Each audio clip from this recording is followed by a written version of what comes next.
हसन अली को ताउम्र याद रहेगी। शुक्रवार की रात आर्थर रोड जेल की कोठरी में बंद है काले धन का कुबेर। रेलवे में काम कर रहा है ऑक्ट्राइड चोरों का नेटवर्क। रेलवे को रोजाना लग रही है करोड़ों की चपत।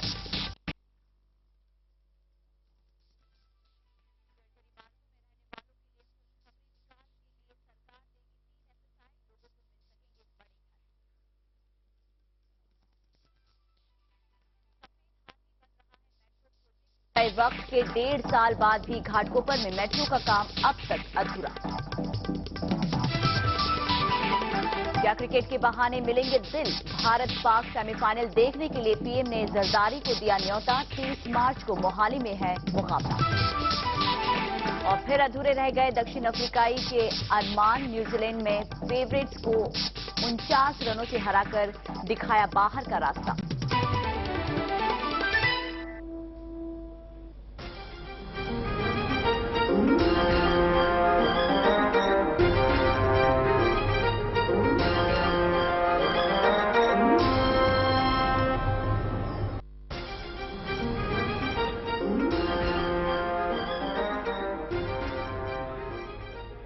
नमस्कार, मैं हूं गीता। न्यूज वॉच में आप सभी का स्वागत है। खबरों की दुनिया बहुत ही तेजी से बदलती है और हमारी नजर छोटी बड़ी हर उस खबर पर होती है जो तख्ता पलट देने की ताकत रखती है। और ऐसी ही आम और खास खबर पर हम करेंगे चर्चा हमारी खास पेशकश न्यूज वॉच में।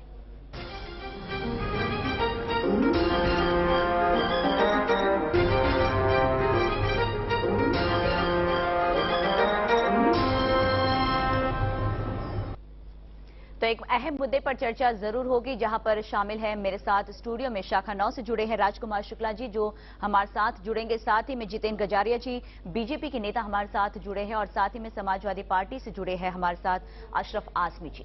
तो इन सभी से एक अहम मुद्दे पर चर्चा जरूर होगी, लेकिन सबसे पहले एक नजर डालते हैं कौन कौन सी खबरें आज बनी हैं अखबारों की हेडलाइंस।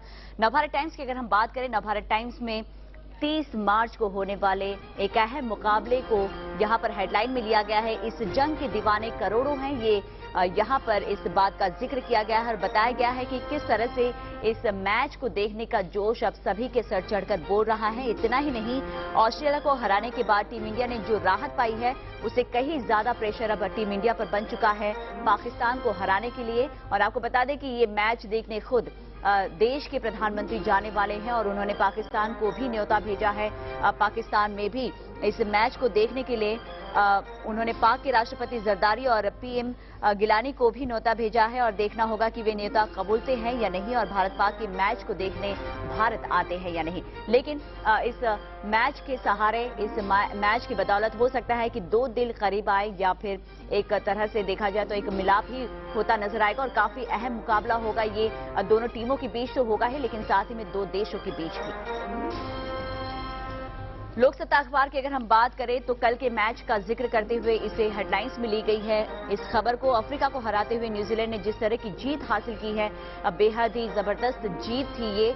और आउट अफ्रीका इसे यहां पर बताया गया है और किस तरह से ये मैच जीती गई थी। न्यूजीलैंड ने काफी अच्छी पारी खेली और इस मैच पर अपना कब्जा कर लिया। इस खबर को यहां पर बताया गया है। साथ ही में ये खबर अहम छपी है जिसमें ये तस्वीर के सहारे आप देख सकते हैं कि अजीत दादा किन मुश्किलों से इस रास्ते को पार करते नजर आ रहे हैं, यानी सीढ़ियों से बाहर निकलते नजर आ रहे हैं। कल विधानसभा के बाहर जिस तरह का हंगामा विपक्ष ने किया, सदन को चलने नहीं दिया, कामकाज ठप रखा और उसके बाद विपक्ष का हंगामा लगातार जारी रहा। शहर भर में ये हंगामा देखने को मिला। कहीं पर रास्ता जाम कर दिया गया था तो कहीं पर दुकानों को भी बंद करने का काम शिवसेना के कार्यकर्ताओं ने किया और उनका यही विरोध है कि 9 विधायकों को जो निलंबित किया गया है, इस फैसले का विरोध करते हुए इन्होंने कल दिन भर इस तरह का हंगामा किया।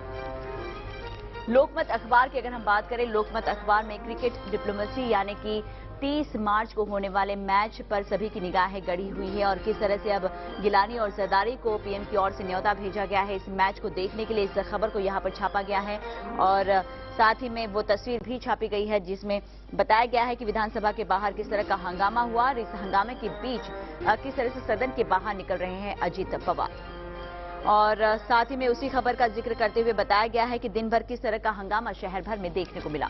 महाराष्ट्र टाइम्स की अगर हम बात करें, मैच पाहायला भारतातल्या, ये टाइटल यहां पर दिया गया है और उसमें बताया गया है कि 26/11 के बाद जो आतंकी हमले हुए थे उसके बाद भारत ने पूरी तरह से पाक को बैन कर दिया था देश में, और उसके बाद भारत में जो सेमीफाइनल मैच होने वाला है पाकिस्तान और भारत के बीच, इसे देखने के लिए इस मैच को देखने के लिए पाकिस्तान से भी लोगों का जो एक हुजूम है वो निकल रहा है। साथ ही में नेताओं को भी यहाँ पर न्योता दिया गया है। इस खबर को यहाँ पर छापा गया है, विधिमंडल मेगा ब्लॉक, इस खबर को छापा गया है। यानी विधानसभा में कल 9 विधायकों को निलंबित करने के बाद जिस तरह का विपक्ष ने ऐलान किया था, उसी तरह का हंगामा विधानसभा के बाहर उन्होंने किया और साथ ही में दोनों ही सदनों को चलने नहीं दिया।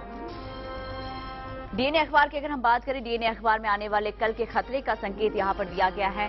जापान में जिस तरह का भूकंप आया है, उस तरह का भूकंप अगर मुंबई में पड़ता है तो किस किस इलाके में किस तरह का प्रभाव पड़ सकता है, यहां पर बताया गया है कि Mumbai quake could kill 1.6 lakh people, यानी कि हो सकता है कि अगर मामूली सा 6 अर्थक्वेक जो आता है वो मैग्नीट्यूड पर भी, अगर 6 मैग्नीट्यूड पर भी आता है तो भी मुंबई से बहुत ही खतरा हो सकता है। इसके जरिए पर बताने की कोशिश की गई है कि कौन कौन से इलाके ऐसे हैं जिस पर ज्यादा दबाव पड़ सकता है, ज्यादा प्रभाव पड़ सकता है। मरीन लाइन्स हो गया है, भिंडी बाजार हो गया है, परेल हो चुका है, दादर, बांद्रा वेस्ट, मलाड, गोरेगांव जैसे इलाके हैं, साथ ही में घाटकोपर और अंधेरी ईस्ट जैसे इलाकों के साथ इन पूरे खबर का जिक्र किया है। आपको बता दें कि 3 साल लगे हैं इस सर्वे को बनाने में, इस सर्वे को करने में।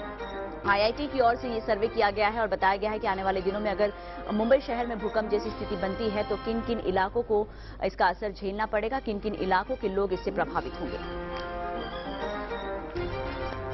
हिंदुस्तान टाइम्स की अगर हम बात करें, हिंदुस्तान टाइम्स में भी आज 30 मार्च के मैच का जिक्र करते हुए इस खबर को यहां पर छापा गया है और बताया गया है कि कितनी एक्साइटमेंट यहां के लोगों में है और साथ ही में पाकिस्तान के लोगों में भी, और यही वजह है कि पीएम ने जरदारी और गिलानी को न्योता भेजा है। धोनी की अगर हम बात करें, धोनी का भी यही कहना था कि अगर हमने ऑस्ट्रेलिया पर जीत का जो कब्जा कर लिया है उसके बावजूद एक बड़ा अब बनता है देशवासियों की ओर से कि उन्हें पूरी तरह से इस बात का विश्वास है कि पाक पर हम कब्जा कर लेंगे, यानी पाक पर जीत हम हासिल कर लेंगे। तो एक कहीं ना कहीं ऑस्ट्रेलिया से जीत के बाद एक दबाव बढ़ चुका है भारतीय टीम पर। तो ये तो खबर हो गई, आज के अखबारों की हेडलाइंस की बात हमने कर ली, लेकिन आज जिस मुद्दे पर हम चर्चा करने वाले हैं वो मुद्दा जुड़ा है नवभारत टाइम्स में, इस खबर को लिया गया है। साथ ही में सामना में भी इस खबर को लिया गया है और बात जुड़ी है चिदम्बरम से। तो नॉर्थ इंडिया पर कथित कमेंट से बुरे फंसे अब चिदम्बरम। जी हां, विकिलीक्स के खुलासे पर संसद में भारी हंगामा कल देखने को मिला था। यहां तक कि चिदम्बरम के पद से हटाने की मांग भी विपक्ष की ओर से काफी तेज हो चुकी थी।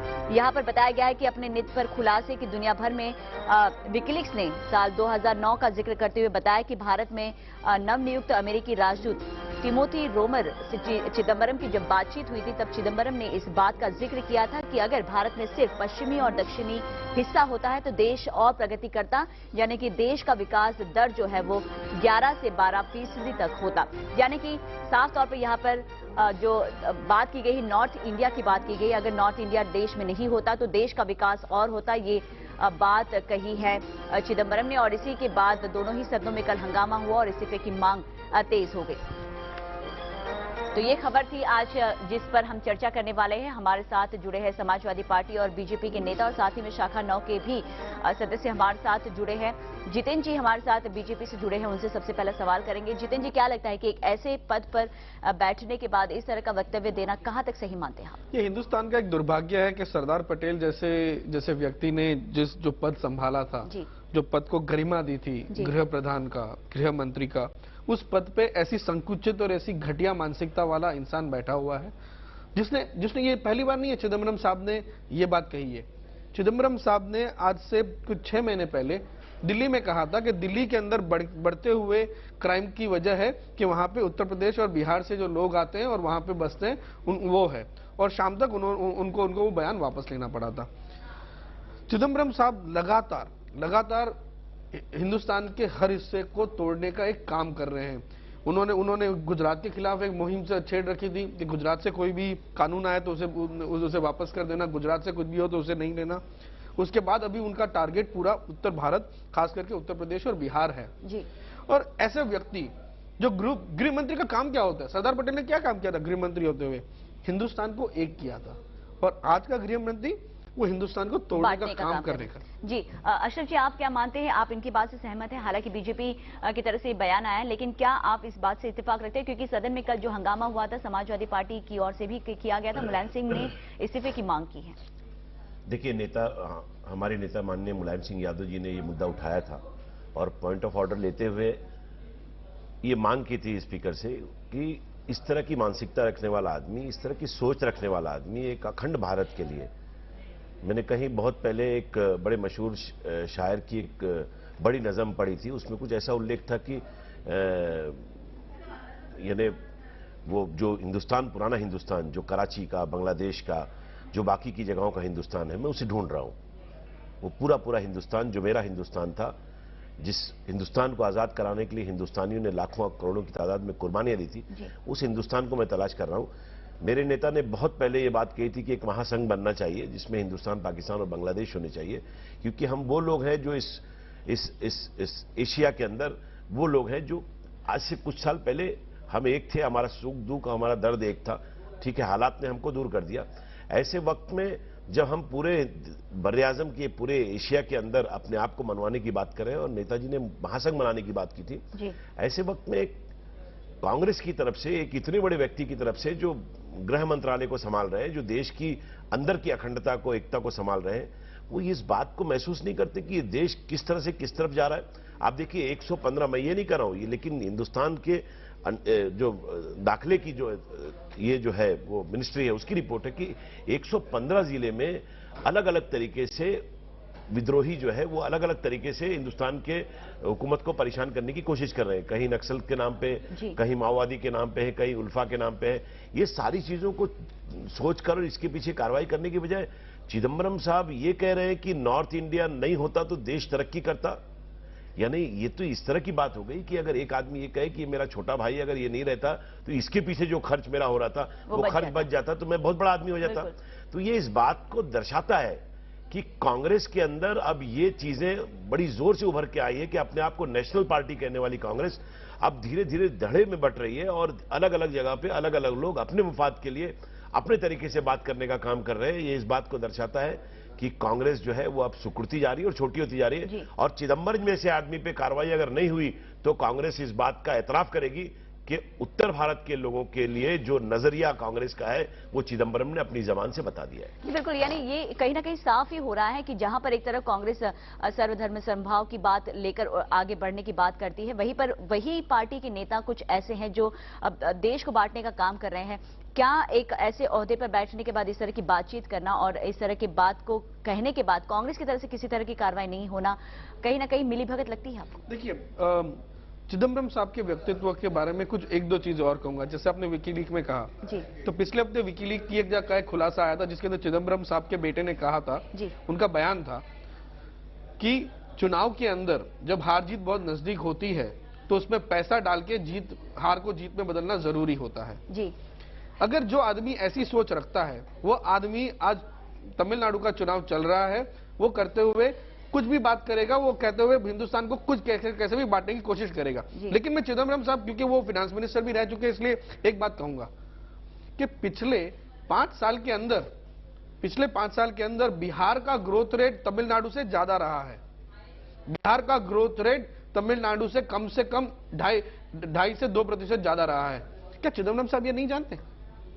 वो फाइनेंस मंत्री रह चुके हैं। ये सवाल आज आपको, मैं कहता हूं कि आपको आज अपनी जो शाखाएं हैं वो कृपाशंकर सिंह के घर के बाहर लगानी चाहिए। उन्हें कहना चाहिए ये आप इस्तीफा दो या आप चिदम्बरम के इस्तीफे की मांग करो जी। कृपाशंकर, संजय निरुपम के घर के बाहर आपको शाखा लगा के पूछना चाहिए या आप इस्तीफा दो कांग्रेस से या चिदम्बरम साहब का इस्तीफा लो। महाराष्ट्र के अंदर जातिवाद और भाषावाद के जो झंडा उठा के लोग चल रहे हैं उनको पीछे से सह देना, उनको ताकत देना और एक तरह से उनको इस तरह से तैयार करना कि वो अपनी दूसरी विरोधी पार्टियों को तोड़ दें, ये सब काम करने वाले कांग्रेसियों से आप ये उम्मीद रख रहे हैं कि उत्तर भारत के मान और सम्मान के लिए वो अपनी बात को रख सके? ये तो सिर्फ एक वोट बैंक की राजनीति है। कांग्रेस को ये बताना है महाराष्ट्र के अंदर कि हमारे साथ उत्तर भारतीय हैं, इसलिए कुछ ओहदे दे दिए जाएं, उनको उस जगह पे बिठा दिया जाए जहां बैठने की तमन्ना एक आदमी अपने मुफाद के लिए कर सकता है।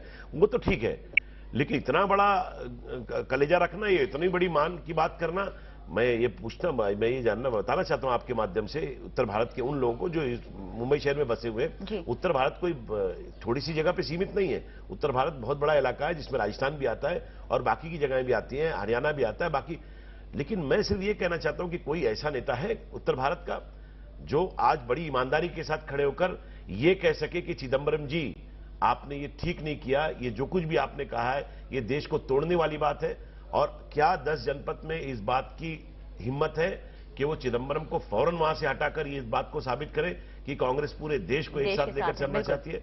ये बहुत बड़ा सवाल है। शाखा से हमारे साथ जुड़े हैं राजकुमार जी, क्या आपको लगता है कि देश में इतने सारे मुद्दे हैं, घोटालों की बात कर लीजिए, भ्रष्टाचार की बात कर लीजिए, महंगाई की बात कर लीजिए, इन सारे मुद्दों पर किसी तरह का कोई स्टेटमेंट नहीं देते, लेकिन इस तरह की फालतू चीजों पर यानी कि देश को बांटने के मुद्दे को लेकर इस तरह का बयान अगर चिदंबरम देते हैं, आप एक आम जनता के हिसाब से आप क्या सोचते हैं? देखिए, मैं तो ये आपके माध्यम से ये देश की जनता को बताना चाहूँगा कि जिस प्रकार से देश आज भ्रष्टाचार में लिप्त हो गया है नेताओं के जरिए, और जिस प्रकार से कांग्रेस सरकार आज भ्रष्टाचार से घिरी हुई है, उसको देखते हुए कहीं ना कहीं ये देश की जनता का ध्यान भ्रष्टाचार से हटा के दूसरे मुद्दे पर लेके जाने की कोशिश की जा रही है। जिस प्रकार से आज देखा जाए तो 5 अप्रैल से माननीय श्री अन्ना हजारे जी भूख हड़ताल पर, लोकपाल विधेयक को कानून लेके मतलब बैठने वाले भूख हड़ताल पर, ये सब बातों को हटाने के लिए, उनका ध्यान दूसरी तरफ परिवर्तन करने के लिए ये सब किया जा रहा है। और ये तो आज जब से हमारा देश आजाद हुआ है तब से अगर देखा जाए तो देश को हमारे जोड़ने का काम कांग्रेस सरकार नहीं किया है। कांग्रेस सरकार शुरू से आज तक का हमारे देश को तोड़ने का ही काम करते आ रही है। आज जो महाराष्ट्र में हो रहा है उत्तर भारतीयों को लेके, वो कांग्रेस की देन है, उनको सही यहाँ दिया जा रहा है। नहीं तो क्या हिम्मत है, हम हिंदुस्तानी हैं, हम भारत है, हमारा भारत का कलेजा बहुत बड़ा है, हम तो विश्व के गुरु हैं। जी, कल अगर महाराष्ट्र सरकार की बात की जाए तो विधानसभा में कल बहुत बड़ा हंगामा हुआ 9 विधायकों के निलंबन को लेकर, लेकिन क्या आपको लगता नहीं कि इस मुद्दे को भी उठाना चाहिए था विपक्ष को? बहुत जरूरी है, बिल्कुल उठाना चाहिए था। मैं इसलिए ये बात कहूंगा, मैं भारतीय जनता पार्टी और शिवसेना की भी बात करूंगा। शिवसेना से तो हम ये उम्मीद नहीं रखते कि ये मुद्दा उठाए, भारतीय जनता पार्टी से ये रखते थे हम उम्मीद, लेकिन महाराष्ट्र में काम करने वाले लोगों ने अपने आप को महाराष्ट्र के हद तक सीमित कर दिया है। मुझे निहायत अफसोस के साथ ये कहना पड़ रहा है कि आज ये मुद्दा जो है इस देश के एक आदमी का, यानी मैं एक इतना बड़ा आदमी अगर कोई बयान देता है तो आप समझिए कि उसके नीचे का काम करने वाला कार्यकर्ता, उसकी मानसिकता क्या होगी। और वो इलाका जो नॉर्थ इंडिया का है, उसके अलावा जो साउथ और वेस्टर्न इंडिया का इलाका है, वहां पर बैठे लोगों को इस बात का एहसास होगा कि ठीक है, हमारे पैसे से या हमारी ग्रोथ से या हमारी तरक्की से बहुत सा पैसा निकलकर वहां चला जाता है जहां नॉर्थ इंडिया के लोग रहते हैं। तो इसका मतलब उसके अंदर ये फीलिंग होगी कि जो मुझे गरीबी से जूझना पड़ रहा है, जो मुझे सारी कमियों से जूझना पड़ रहा है, जो मेरे बच्चों को नहीं मिल रहा है, उसका बड़ा हिस्सा मेरे वहां जाना चाहता है, इसलिए मुझे ऐसा लगता है कि ये हिस्सा वहां नहीं जाना चाहिए। तो ये जो सोच पैदा हो रही है इस मुल्क के अंदर, जिस तरह से क्षेत्र के अंदर छोटी छोटी पार्टियों ने अपने अपने मुफाद को लेकर अपनी अपनी लड़ाइयां शुरू कर दी, और कांग्रेस ने यह पैगाम दिया कि नहीं, हम तो बड़े बड़े कैनवस के ऊपर बड़े ज्यादा लोगों को पकड़कर उनके साथ मिलकर काम करना चाहते और उनको ले जाकर आगे बढ़ना चाहते। कांग्रेस तो उन्हीं लोगों की बी टीम बनकर काम कर रही है। तो क्या लगता है कि इस तरह के बीच बीच में जिस तरह के बयान आते हैं प्रांत को लेकर होता है या फिर चाहे किसी एक व्यक्ति को लेकर होता है, क्या वजह रहती है इसके पीछे? किस तरह की स्ट्रेटेजी अपनाने की कोशिश कर रहा है कांग्रेस?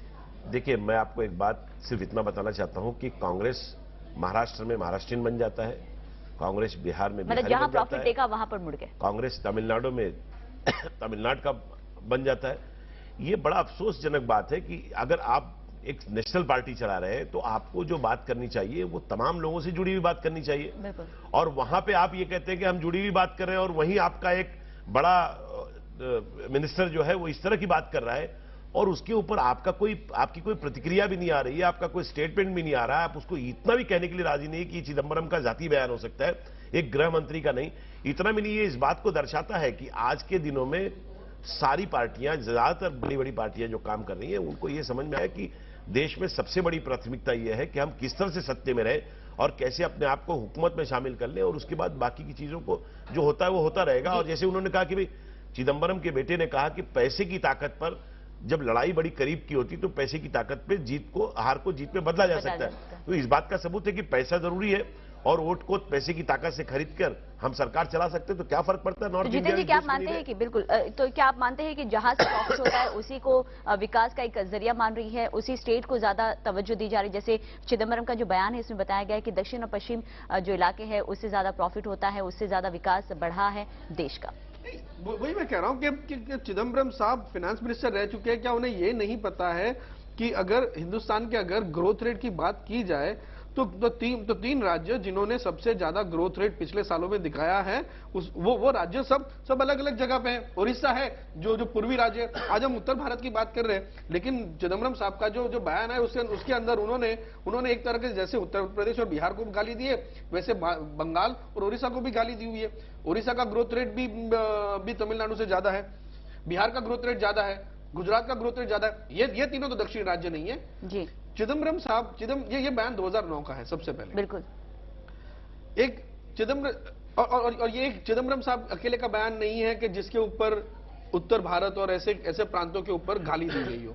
इसके पहले शीला दीक्षित जी ने भी ऐसा ही बयान दिया था कि मेरे दिल्ली के अंदर जो हो रहा है वो हो रहा है क्योंकि यहाँ पे बिहारी है।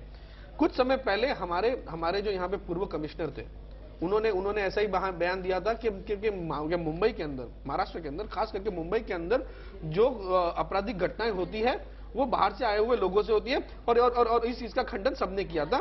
कल का मैं एक चीज आपका ध्यान दोहराना चाहूंगा कि कल सदन के अंदर आप कोई भी अखबार पढ़ लीजिए, भारतीय जनता पार्टी ने, राष्ट्रीय जनता दल और समाजवादी पार्टी और बाकी सब पार्टियों ने, जो जेडीयू, सबने इस बात का मिलकर वो किया है।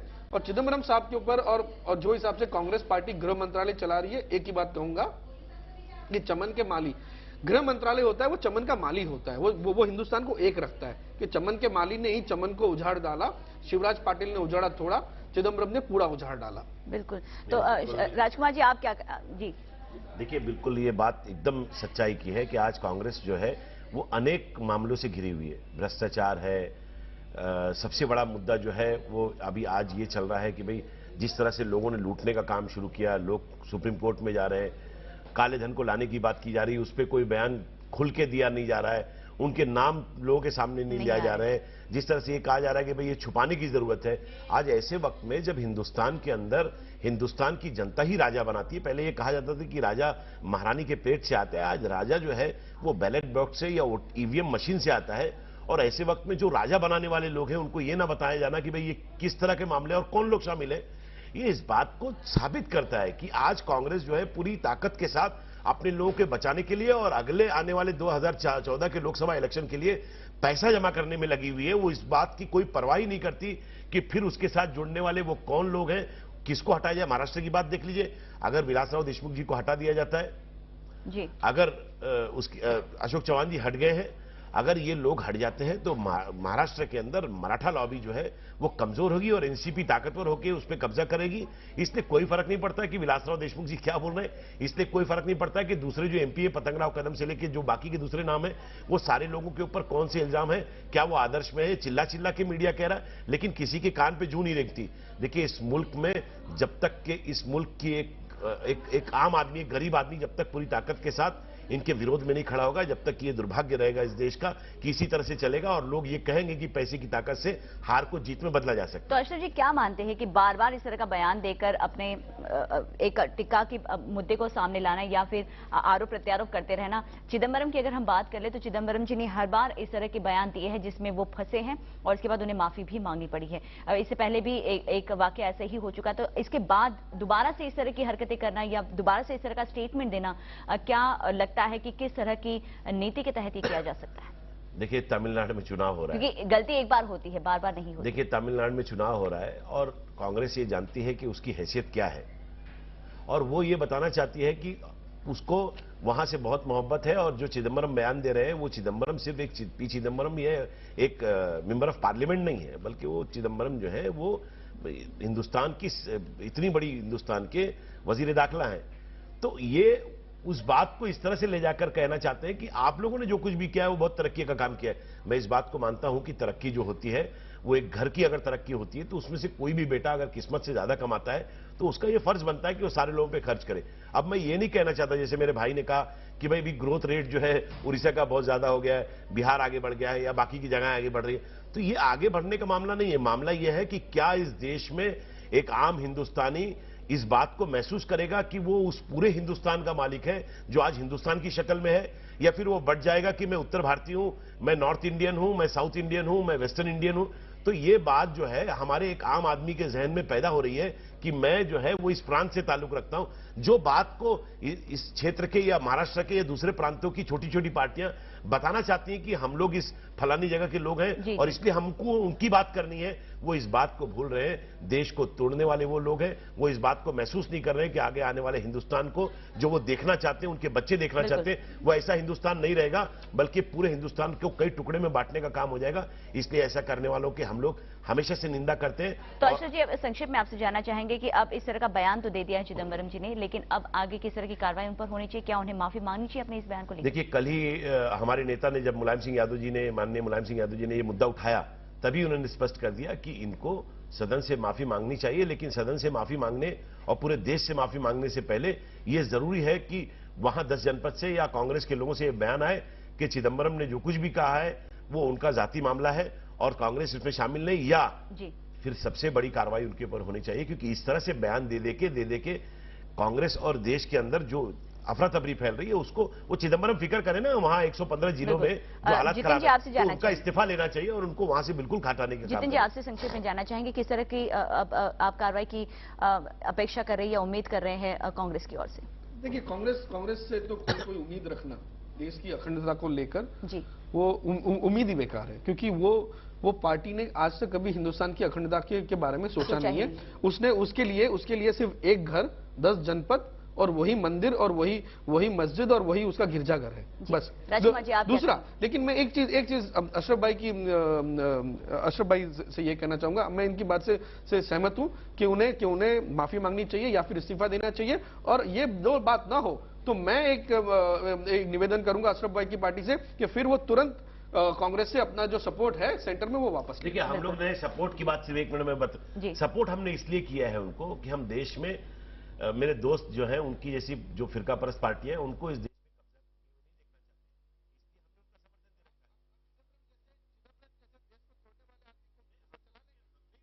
में तो हम कह रहे हैं कि अगर उन्होंने नहीं दिया, अगर उन्होंने माफी नहीं मांगी और नहीं निकाला तो आप क्या करेंगे? देखिए, हमने तो पूरी ईमानदारी से अपनी बात रखी, वो नहीं निकाल रहे हैं, लेकिन हम इस देश के अंदर उन तमाम ताकतों को पराजित करना चाहते हैं जो देश में भाषा, जात पात के नाम पर और मजहब के नाम पर चल रही है। इसलिए उनको हमारी मजबूरी है कि उनको भाई को बताना चाहूंगा कि यहाँ अपने देश में जितनी भी पार्टियां चल रही हैं, कोई भी दूध दुही नहीं, मतलब धुली नहीं हुई है।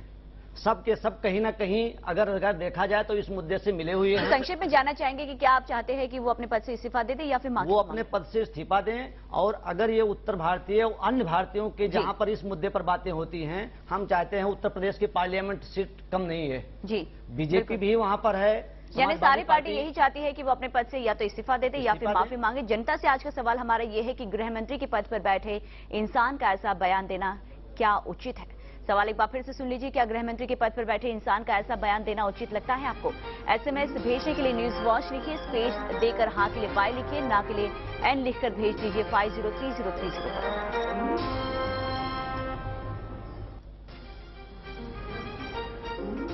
और न्यूज वॉच में फिलहाल के लिए मेरे साथ बस इतना ही। आप सभी का बहुत बहुत शुक्रिया। नमस्कार।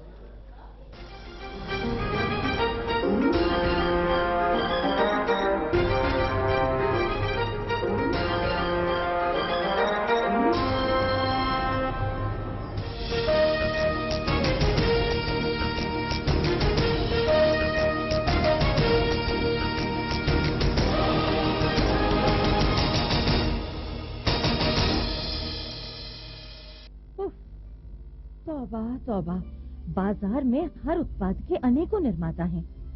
समझ नहीं आता क्या खरीदे और क्या नहीं। बहुत आसान है, ISI मार्क वाली वस्तुएं खरीदिए। गुणवत्ता, सुरक्षा, भरोसे का निशान ISI मार्क। महाराष्ट्र के हर जिले से खबर, हर गांव के चौपाल की खबर, हर खबर के अंदर की बात, सिर्फ जय महाराष्ट्र पर रोज शाम 5 बजे।